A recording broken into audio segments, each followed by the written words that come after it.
سیدنا محمد صلی اللہ علیہ وسلم بن عبداللہ بن عبد المطلب بن ہاشم، آپ کی کنیت ابو القاسم اور والدہ کا نام آمنہ بنت وہب ہے۔ پیر کے دن 12 ربیع الاول عام الفیل میں پیدا ہوئے۔ والد ماجد کا انتقال ولادت سے قبل ہی سفر کی حالت میں مدینہ منورہ میں ہو چکا تھا۔ آپ صلی اللہ علیہ وسلم کی کفالت آپ کے دادا عبد المطلب نے کی اور سیدہ حلیمہ سعدیہ نے دودھ پلایا۔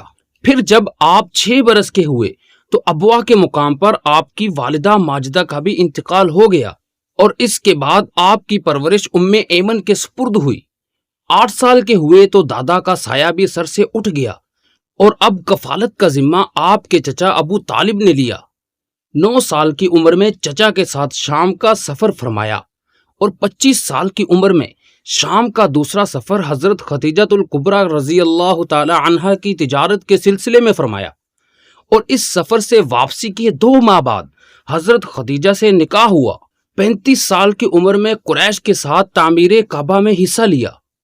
حجر اسود کے بارے میں قریش کے الجھے ہوئے جھگڑے کا حکیمانہ فیصلہ فرمایا، جس پر سبھی خوش ہو گئے۔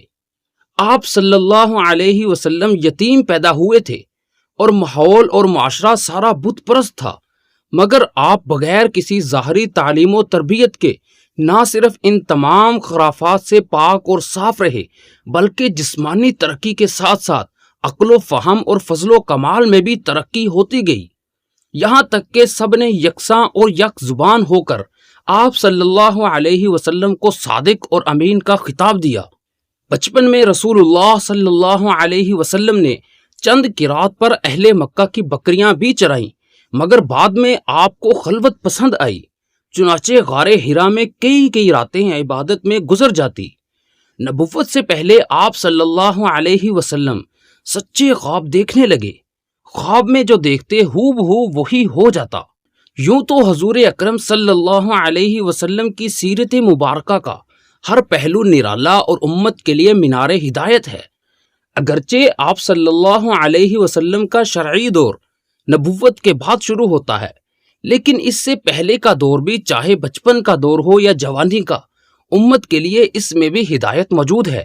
آپ صلی اللہ علیہ وسلم کے دودھ پینے کا زمانہ ہے، لیکن اتنی چھوٹی عمر میں بھی آپ صلی اللہ علیہ وسلم کو عدل و انصاف پسند ہے اور آپ دوسروں کا خیال فرماتے ہیں۔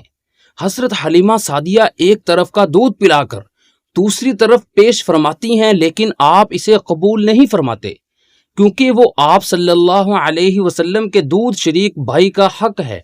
امام الانبیاء صلی اللہ علیہ وسلم کو بچپن سے اجتماعی کاموں میں اتنا لگاؤ اور دلچسپی ہے کہ جب بیت اللہ شریف کی تعمیر ہو رہی تھی تو آپ صلی اللہ علیہ وسلم بھی قریش مکہ کے ساتھ پتھر اٹھا کر لا رہے تھے۔ کسب حلال کی یہ اہمیت کہ قریش کی بکریاں چرانے اور اس کی مزدوری سے اپنی ضروریات پوری فرماتے، اور جب اور بڑے ہوئے تو تجارت جیسا اہم پیشہ اختیار فرمایا اور امانت دار سچے تاجر کی صورت میں سامنے آئے۔ معاملہ فہمی اور معاشرے کے اختلافات کو ختم کرنے اور اس میں اتحاد و اتفاق پیدا کرنے کی وہ صلاحیت ہے کہ بیت اللہ کی تعمیر کے وقت حجر اسود کو اپنی جگہ رکھنے پر قریش کی مختلف جماعتوں میں اختلاف پیدا ہوا اور قریب تھا کہ ناحق خون کی ندیاں بہہ جاتیں، لیکن آپ صلی اللہ علیہ وسلم نے ایسا فیصلہ فرمایا جس کی سب نے تحسین کی اور اس پر راضی ہو گئے۔ صداقت اور امانت کے ایسے گرویدہ کہ بچپن سے آپ صلی اللہ علیہ وسلم صادق اور امین کے لقب سے یاد کیے جانے لگے، اور دوست و دوست دشمن بھی آپ صلی اللہ علیہ وسلم کے اس وصف کا اقرار کرتے تھے۔ یہ سب قدرت کی جانب سے ایک غیبی تربیت تھی، کیونکہ آپ صلی اللہ علیہ وسلم کو آگے چل کر نبوت و رسالت کے عظیم مقام پر فائز کرنا تھا اور تمام عالم کے لیے مقتدا بنانا تھا، اور امت کے لیے آپ صلی اللہ علیہ وسلم کی زندگی کو بطور اسوہ حسنہ پیش کرنا تھا۔ جب آپ 40 سال کی عمر کو پہنچے تو اللہ تعالیٰ نے آپ صلی اللہ علیہ وسلم کو نبوت سے سرفراز فرمایا۔ آپ غار حرا میں تھے کہ حضرت جبرائیل علیہ السلام سورۃ علق کی ابتدائی آیتیں لے کر نازل ہوئے۔ اس کے بعد کچھ مدت تک وحی کی آمد بند رہی، پھر لگاتار آنے لگی۔ اس کے بعد آپ صلی اللہ علیہ وسلم نے پوشیدہ طور پر دعوت و تبلیغ کا سلسلہ شروع فرمایا۔ ابتدائی دعوت پر عورتوں میں حضرت خدیجہ، مردوں میں حضرت ابو بکر، بچوں میں حضرت علی، آزاد شدہ غلاموں میں حضرت زید بن حارثہ اور غلاموں میں حضرت بلال رضی اللہ تعالی عنہم سب سے پہلے ایمان لائے۔ ان کے بعد بہت سے آزاد اور غلام اس دولت سے بہرہ مند ہوئے۔ پھر آپ صلی اللہ علیہ وسلم کو اعلانیہ دعوت و تبلیغ کا حکم ہوا۔ چنانچہ آپ نے تمام قوم کو صرف اللہ کی عبادت کرنے اور بت پرستی چھوڑنے کی دعوت پوری قوت سے شروع کی۔ بعض نے مانا اور بعض اپنی گمراہی پر قائم رہے۔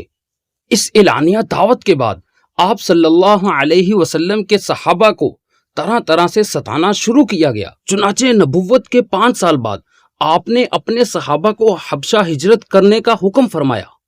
یہ سب سے پہلی ہجرت تھی۔ اسی سال حضرت عمر رضی اللہ تعالی عنہ اور آپ صلی اللہ علیہ وسلم کے چچا حضرت حمزہ رضی اللہ تعالی عنہ مشرف با اسلام ہوئے۔ 7 نبوی میں قریش نے بنی ہاشم اور بنی عبد المطلب کے خلاف ایک معاہدے پر دستخط کیے کہ جب تک یہ لوگ ان حضرت صلی اللہ علیہ وسلم کو ہمارے حوالے نہیں کرتے اس وقت تک ان سے ہر قسم کا بائیکاٹ کیا جائے۔ اس کے نتیجے میں آپ صلی اللہ علیہ وسلم کو اپنے چچا ابو طالب کے ساتھ شیب ابی طالب میں نظر بند کر دیا گیا۔ آپ صلی اللہ علیہ وسلم نے اپنے صحابہ کو حبشہ کی طرف ہجرت کا حکم فرمایا۔ یہ دوسری ہجرت کہلاتی ہے۔ 10 نبوی میں قریش کے بعض افراد کی کوششوں سے یہ معاہدہ ختم ہوا اور آپ صلی اللہ علیہ وسلم کو آزادی ملی۔ اسی سال آپ کے چچا ابو طالب اور آپ صلی اللہ علیہ وسلم کی غم گسار زوجہ مطہرہ حضرت خدیجہ کی وفات ہوئی اور آپ صلی اللہ علیہ وسلم اہل طائف کی تبلیغ کے لیے تشریف لے گئے۔ انہوں نے ایک نہ سنی بلکہ الٹا پتھر برسائے۔ یہ سال عام الحزن یعنی غم کا سال کہلاتا ہے۔ نبوت کے 11 سال بعد آپ کو معراج ہوئی اور 5 وقت کی نماز فرض ہوئی۔ ان حضرت صلی اللہ علیہ وسلم نے حج کے موقع پر عرب کے مختلف قبائل کو دعوت دی۔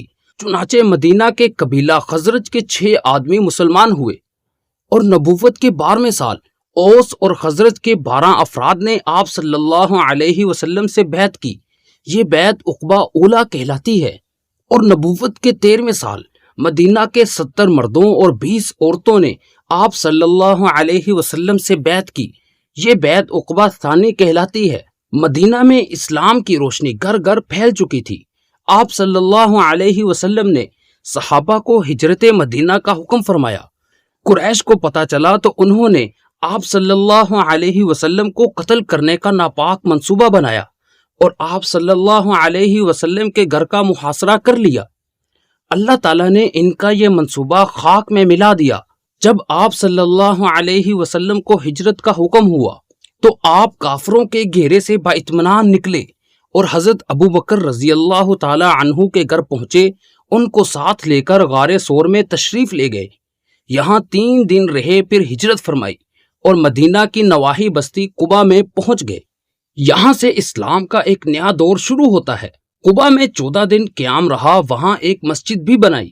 وہاں سے مدینہ طیبہ منتقل ہوئے۔ حضرت ابو ایوب انصاری رضی اللہ تعالی عنہ کے گھر قیام فرمایا، مسجد نبوی کی تعمیر فرمائی، اذان شروع ہوئی اور جہاد کا حکم ہوا، اور آپ صلی اللہ علیہ وسلم نے دعوت اور جہاد کے لیے صحابہ رضی اللہ عنہم اجمعین کی جماعتیں بھیجنا شروع کی۔ یوں آپ کا نور ہدایت پھیلنا شروع ہو گیا۔